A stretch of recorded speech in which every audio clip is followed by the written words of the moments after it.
আসসালামু আলাইকুম। নবম ও দশম শ্রেণীর বিজ্ঞান বিভাগের ছাত্রছাত্রীরা পদার্থবিজ্ঞানকে অনেক বেশি ভয় পান, কিন্তু পদার্থবিজ্ঞানে ভয় পাওয়ার কোনো সাবজেক্ট না। এটা অন্যান্য বায়োলজিক্যাল সায়েন্স, ম্যাথমেটিক্স, কেমিস্ট্রি থেকে খুব সহজ জিনিস। এটাতে 90 অ্যাবভ মার্কস পাওয়া সম্ভব। এখানে পদার্থবিজ্ঞানে নবম এবং দশম শ্রেণীতে বেশ কয়েকটা সূত্র খেলাধুলা, আর কিছু না। যেরকম নিউটনস ল, গতি বিষয়ক সূত্র, আর্কিমিডিসের সূত্র রয়েছে, আইনস্টাইনের কয়েকটা সূত্র রয়েছে, তাপ এবং তাপমাত্রা কয়েকটা ক্যালকুলেশন রয়েছে, এগুলো আর কি। প্রথমে হলো একটা লাইন লিখতে হয়, যে সংজ্ঞা যেটা, এরপরে পরবর্তীতে ওই লাইনটাকে ম্যাথমেটিক্যাল ইকুয়েশনে কনভার্ট করতে হয়। সেকেন্ড স্টেপে ওটাকে সলভ করতে হয়। যেরকম নিউটন সাহেব বলেছে যে প্রতিটি ক্রিয়ারই সমান এবং বিপরীত প্রতিক্রিয়া আছে, অর্থাৎ দ্যাট ইজ ফোর্স। ফোর্স মানে বল। আমি যদি একটা বল প্রয়োগ করি, একই সমান বল আমার অপোজিট দিকে আমাকে ধাক্কা দেবে।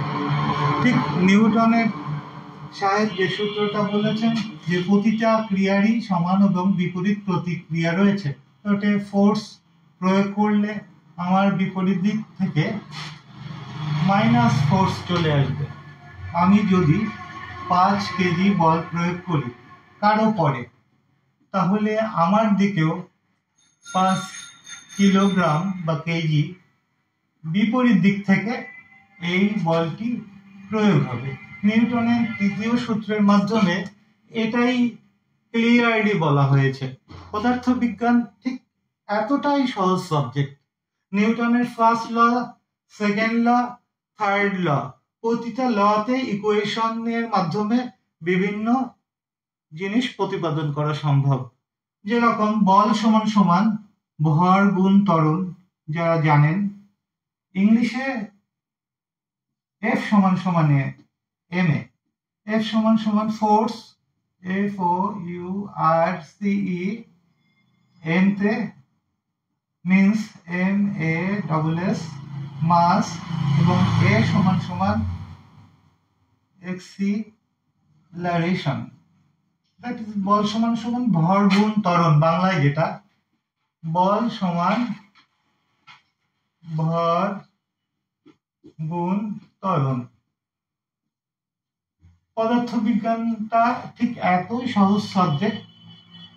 এই বল সমান সমান ভর গুণ ত্বরণ, এফ সমান সমান এম এ, এই ইকুয়েশনের মাধ্যমে একটা দুটো অঙ্ক করা পরীক্ষাতে চলে আসে। এর বাইরে তেমন কিছু নাই। অর্থাৎ একটা অঙ্ক, একটা থিওরি, আর একটা ছোট সংজ্ঞা, এই তিনটে জিনিস ফলো করলেই টোটাল একটা সেট প্রশ্নের উত্তর দেওয়া সম্ভব, প্রপারলি সম্ভব। ঠিক এরকম ভাবে আর্কিমিডিসের সূত্রের মাধ্যমেও আগে একটা সংজ্ঞা, পরবর্তীতে একটা ইকুয়েশন, পরবর্তীতে সেই ইকুয়েশনের মাধ্যমে সলভ, এবং সেই সলভের কারণে একটা অঙ্ক আসে।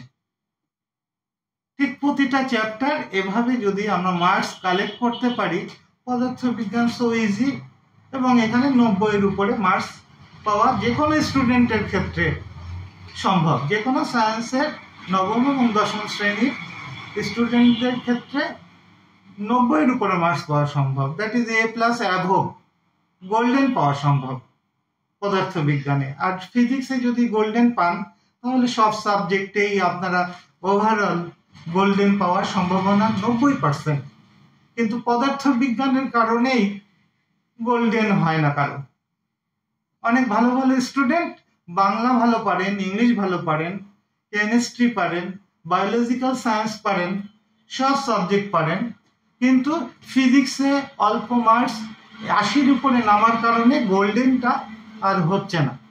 কিন্তু অর্থাৎ ফিজিক্সের অল্প সময় দিলেই পদার্থবিজ্ঞান খুব সহজে 90 অ্যাবভ, এমনকি 98, 99 মার্কস পাওয়া খুব ইজি। অর্থাৎ সামনের দিনগুলোতে আমার একটা ইউটিউব চ্যানেল আসবে এবং ফেসবুক পেজ আসবে। এই পেজের লিঙ্কগুলো আপনাদের, if you need, I will provide you, those who are interested. Thank you from Khulna, Abu Ubaida Bipu.